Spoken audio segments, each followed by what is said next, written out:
Hi everyone! Today, let's take a closer look at the Hyundai H100 Shuttle van. Nandito ako ngayon sa Centro Manufacturing Corporation, Maguyam, Cavite Plan. We are an ISO certified company and a trusted, authorized truck bodybuilder of Hyundai Philippines. Ang Hyundai H100 ay isang light truck.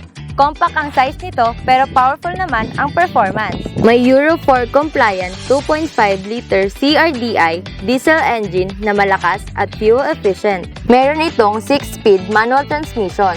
Gawang sentro ang body kaya sigurado sa tibay. CNC laser cut at machine press ang materials na ginamit kaya pulido, eksakto at fit na fit lahat ng parts. Ang rear door, smooth buksan at isara. Ginamitan ng jigs and fixtures habang ina-assemble. Tinubog ang body sa metal treatment process kaya may malakas na proteksyon laban sa kalawang. Oven bake ang painting process kaya smooth at kapit na kapit ang pintura. Lastly, water leak tested para siguradong di papasukin ng tubig sa loob kapag tag-ulan. For inquiries and more information, call or visit your preferred Hyundai dealership near you.